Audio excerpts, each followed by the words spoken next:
आज की class general science सामान्य विज्ञान की क्लास चल रही है। जैसा कि हम लोग छोटी छोटी जो विज्ञान के डेफिनेशंस होती हैं उसकी कंसेप्ट को क्लियर करना है। गति किसे कहते हैं, गति क्या चीज़ होती है, इन शॉर्ट में समझ लीजिए कि समय अगर चल रही है, समय चल रहा है और वस्तु भी चल रही है ना, वस्तु भी परिवर्तन हो रहा है, वस्तु के स्थान में परिवर्तन हो रहा है, समय चल रहा है, वस्तु के स्थान में परिवर्तन हो रहा है, निश्चित रूप से वह गति के हिसाब से हो रही है, वो गति हो रहा है, मूव कर रहा है, तभी जाकर के उसका समय भी चल रहा है और उसकी स्थान में भी परिवर्तन चल रहा है। मान लीजिए कि अगर कोई वस्तु यहाँ पे है ए, ठीक है, अगर यहाँ पे कोई वस्तु है ए और समय मान लीजिए 5 मिनट बीत गया और ये वस्तु 5 मिनट में यह वस्तु यहाँ बी पर चली गई, फिर यहाँ से 5 मिनट फिर समय बीत रहा है और यहाँ पे चला गया, यानी कि यहाँ पे समय बढ़ रहा है, 5 मिनट बढ़ा बी पर चला गया, फिर बी से 5 मिनट बढ़ा सी पर चढ़ा गया। मीन्स समय के हिसाब से समय चल रहा है, ठीक है, उस हिसाब से ए बी पर चला गया, यही व्यक्ति इस बी पर चला गया, फिर यही व्यक्ति इस सी पर चला गया, तो मूव करते हुए जा रहा है, मीन्स चलते हुए जा रहा है और माध्यम कोई भी हो, है ना, चलने का माध्यम कोई भी हो, मतलब उससे नहीं है, गति वही है जो समय के साथ परिवर्तन करता है, समय के साथ में फ्लैश में परिवर्तन करता है, स्थान में परिवर्तन करता है, वह गति कहलाता है। अगर कोई भी व्यक्ति या कोई भी वस्तु, है ना, कोई भी वस्तु समय बढ़ता जा रहा है, समय लगातार चलती जा रही है और वस्तु वहां पे रुका हुआ है, मीन्स वहां से कहीं नहीं अपने स्थान को मूव कर रहा है। जैसे मान लीजिए एक पॉइंट है, इस पॉइंट पर कोई व्यक्ति खड़ा है या एक कुर्सी रखी हुई इस पॉइंट ए पर, समय चल रहा है, समय लगातार चल रही है। एक चेयर यहाँ पे ए पर रखा हुआ वस्तु, समय लगातार चल रहा है, 5 मिनट बाद भी देख रहे हो समय, ये समय 5 मिनट बीत गया, कुर्सी यहीं की यहीं पड़ी हुई है, 10 मिनट बीत गया, कुर्सी यहीं के यहीं पड़ी हुई है, 25 मिनट पर हो गया, ऐसे ऐसे टाइम इसका बढ़ता जा रहा है, लेकिन इसकी मूवमेंट में कोई प्रॉब्लम नहीं आ रही है, यानी कि कुर्सी यानी कि जो चेयर है वह चेयर यहीं की यहीं पड़ा हुआ है, यानी कि समय के अकॉर्डिंग चल रहा है, समय के अकॉर्डिंग चल रहा है, लेकिन ये विरामावस्था में ही है, स्टॉप अवस्था में ही है ना, इसे बोलते हैं विरामावस्था और गति अवस्था। हर वस्तु में अब थोड़ी सी हम बात करेंगे, अगर कोई भी वस्तु मूव करेगी, कोई भी वस्तु यदि मूव करती है, चलती है, तो उसमें चाल की बात आ जाती है, चाल, है ना, चाल की बात आ जाती है, चाल यानी कि स्पीड।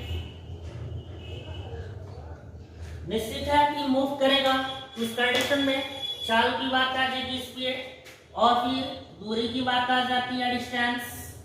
अब ये दूरी आ जाती है, फिर उसके बाद समय आ जाता है ना, समय मतलब टाइम।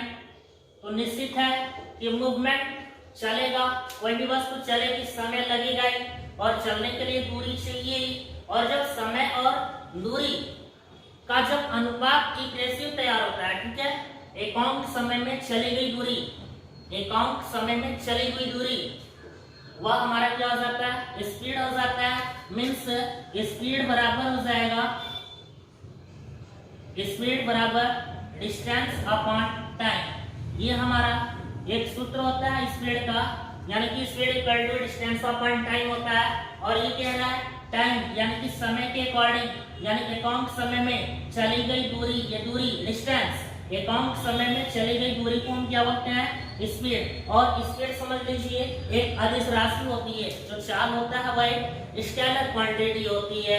अब स्पीड की और वेलोसिटी में थोड़ी सी डिफरेंस समझ लीजिए। वेलोसिटी क्या है, वेलोसिटी का मतलब हो जाएगा वेग और स्पीड का मतलब हो जाएगा चाल।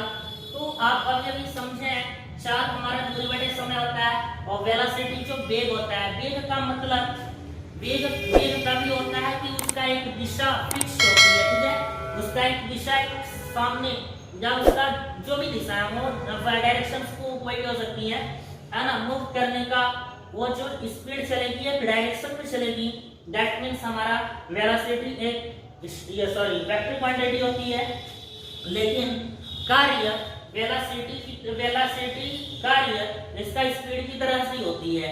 स्पीड हमारा स्केलर क्वांटिटी है और वेलोसिटी हमारा वेक्टर क्वांटिटी है। तो इस हिसाब से हमारा स्पीड और वेलोसिटी क्लियर होता है ना, चाल और वेग हमारा क्लियर होता है। अब थोड़ी सी हम बात करते हैं, बच्चे बहुत कंफ्यूज रहते हैं, सर दूरी क्या होती है और विस्थापन क्या होती है।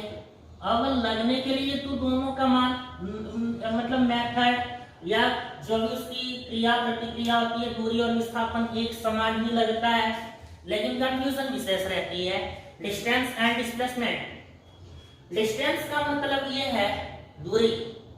दूरी एक नॉर्मल आप समझ सकते हैं कि अब इस बच्चे ने ए से बी पर गया, बी से सी गया, यह हमारा दूरी है। अब दूरी यहाँ पे 10 किलोमीटर, यहाँ पर 10 किलोमीटर। अब ये दोनों दूरी अगर देखा जाए तो ए से सी तक जाने की जो दूरी हो जाएगी 10 अदन 10, ये टोटल हो जाएगा 20 किलोमीटर, है ना। अगर कोई भी व्यक्ति ए बिंदु से सी बिंदु तक जा रहा है तो उस कंडीशन में ये 10 किलोमीटर हमारी डिस्टेंस हो जाएगी, दूरी हो जाएगी। अब डिस्टेंस की अगर हम बात करें तो डिस्टेंस एक हमारा अदिश राशि होता है, ठीक है।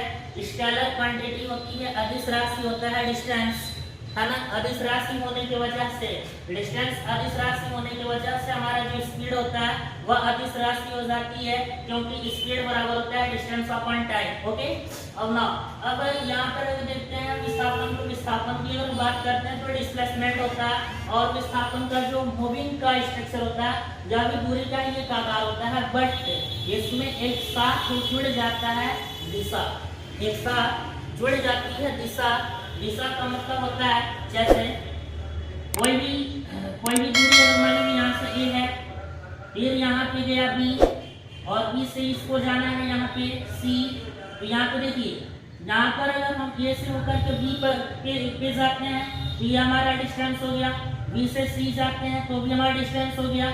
लेकिन जाने का जो मूव करने का जो डायरेक्शन है वो समान नियमित नहीं है।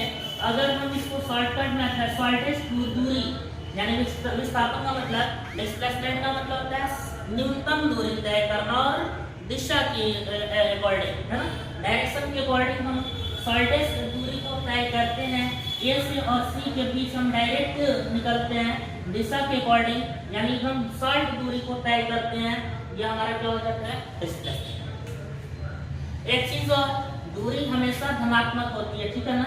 दूरी हमेशा धनात्मक होती है और डिस्प्लेसमेंट हमारा धनात्मक भी होता है, ऋणात्मक भी होता है और शून्य भी होता है, ठीक है ना। यानी कि जो डिस्प्लेसमेंट होती है वो पॉजिटिव होती है, डिस्प्लेसमेंट निगेटिव भी हो सकती है, डिस्प्लेसमेंट जीरो भी हो सकती है, लेकिन जो डिस्टेंस होता है वो हमेशा धनात्मक ही होता है, कभी भी डिस्टेंस ऋणात्मक नहीं हो सकती। अगर वह ऋणात्मक है तो है विस्थापन। अच्छा, दूसरी चीज, अगर दूरी जीरो भी नहीं हो सकती। अगर जीरो है दूरी तो कभी वह दूरी माना ही नहीं जाता है, वह स्टॉपेज होता है, विराम स्थल होता है, विराम पॉइंट होता है, स्टॉपेज होता है। वहाँ पर हमारा कभी दूरी जीरो हो ही नहीं सकता, माइनस हो ही नहीं सकता। दूरी हमेशा पॉजिटिव होता है, जितना दूर हम चलें वह हमारा क्या है, दूरी होता है, डिस्टेंस होता है। आई होप, मेरी उम्मीद है कि आप लोग दूरी, ये डिस्प्लेसमेंट, स्पीड एंड वेलोसिटी में कंफर्म क्लियर। ये स्पीड हमारा वेलोसिटी, स्पीड स्केलर, तो हमारा डिस्टेंस स्केलर, वेलोसिटी वेक्टर, तो डिस्प्लेसमेंट वेक्टर। तो इस हिसाब से हमारा चलता है चाल, वेग, विस्थापन, दूरी। गति के समीकरण पर देखेंगे, गति के समीकरण, गति के समीकरण एक चीज होता है। गति के 3 समीकरण होते हैं। पहला v plus v equal to u plus at, दूसरा होता है s equal to ut plus half at square, और तीसरा होता है v square equal to u square plus 2as। तो हमने गति में बहुत सारी और डिस्प्लेसमेंट क्या बोलते हैं, वेलोसिटी और स्पीड, टाइम वगैरह के विषय में हमने डिस्कस किया, जिसमें आप यहाँ पर देख सकते हैं v इक्वल टू है फाइनल वेलोसिटी, ठीक है।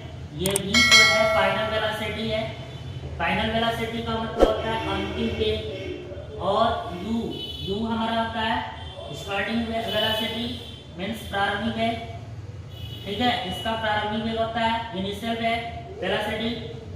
उसके बाद ये होता है एक्सेलरेशन होता है त्वरण, और टी होता है टाइम, और इसमें एक और दिया है यस हमारा क्या है डिस्प्लेसमेंट, ठीक है, यस इसमें डिस्प्लेसमेंट दिया हुआ है। बाकी ये जो भी सिंबल दिए गए हैं v equal to final velocity, u equal to initial velocity, a equal to acceleration यानी कि त्वरण, t इक्वल टू टाइम समय, और s डिस्प्लेसमेंट यानी कि विस्थापन दिया हुआ है।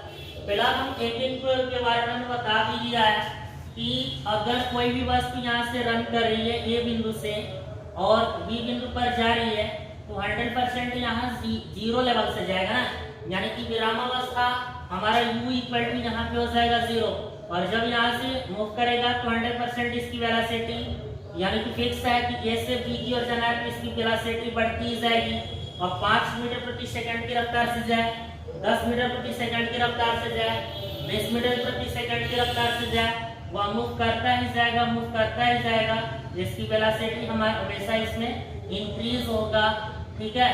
तो इस हिसाब से ये हमारा v इक्वल टू वेलोसिटी हो गई, u इक्वल टू हमारा इनिशियल वेलोसिटी हो गया। अब त्वरण की हम बात करते हैं, त्वरण क्या होती है एकांक समय में, ये हम बात कर रहे हैं त्वरण की। त्वरण क्या है एक्सेलरेशन, तो एक्सेलरेशन एकांक समय में, एक यूनिट समय में हुए वेग परिवर्तन की दर को, है ना, एक यूनिट समय में हुए वेग परिवर्तन की दर को हम सिंपल सा त्वरण कहते हैं। अर्थात a बराबर हो जाएगा वेग परिवर्तन यानी कि del v upon del t, है ना, यहाँ पे a इक्वल टू हो जाएगा del v upon del t, यह हो जाएगा डेल्टा v का मतलब वेग परिवर्तन, वेग परिवर्तन का मतलब अंतिम वेग माइनस प्रारंभिक वेग, यह हो जाएगा अंतिम फाइनल वेग, final velocity minus initial velocity, ठीक है, final velocity minus initial velocity. इसी तरह से final time minus initial time, ये होता है ना, ये हो जाएगा आपका v, ये v यानी फाइनल वेलोसिटी हमारा क्या है v, और initial velocity minus u upon del t, है ना। इस हिसाब से ये हमारा त्वरण का एक सूत्र होता है, a बराबर हो जाएगा, है ना, a इक्वल टू हो जाएगा a equal to v minus u upon del t। तो इस हिसाब से हमारा त्वरण निकलता है ना, ये त्वरण निकलता है, a इक्वल टू हो जाएगा v minus u upon t। तो ये है हमारा त्वरण। तो वेलोसिटी समझ में आ, इनिशियल वेलोसिटी समझ में आ, e यानी कि अभी एक्सेलरेशन समझ में आ, t माने समय भी समझ में आ। इस तरीके से ये हमारे 3 इम्पोर्टेंट गति के नियम होते हैं। फाइनल जब आपको कंपटीशन लेवल पर जब सवाल लगाई जाती है तो इन तीनों समीकरणों का यूज करके आपको सवाल लगाना पड़ता है, जगह जगह पे हमको सवाल लगाने की आवश्यकता पड़ती है ना, इन तीनों सूत्रों का इस्तेमाल करके। फाइनली अगर 9th क्लास के स्टूडेंट अगर देख रहे होंगे तो आपका 3rd चैप्टर एनसीईआरटी पैटर्न में गति दिया हुआ है, उस गति वाले चैप्टर में ये आपको टॉपिक्स क्लियर से ये सारा का सारा टॉपिक्स आपको मिल जाएगी। 11वीं क्लास यानी कि 11 इंटरमीडिएट वाले फर्स्ट ईयर के बच्चे अगर देख रहे होंगे तो ये आपको बहुत इंपॉर्टेंट फार्मूला होता है जो न्यूमेरिकल सॉल्व होती है। इससे रिलेटेड आपको गतिकल जो भी ये इक्वेशंस हैं या इससे रिलेटेड जो न्यूमेरिकल है इसकी नेक्स्ट क्लास में आपको मिलेगी। तब तक के लिए धन्यवाद, best of luck, thank you.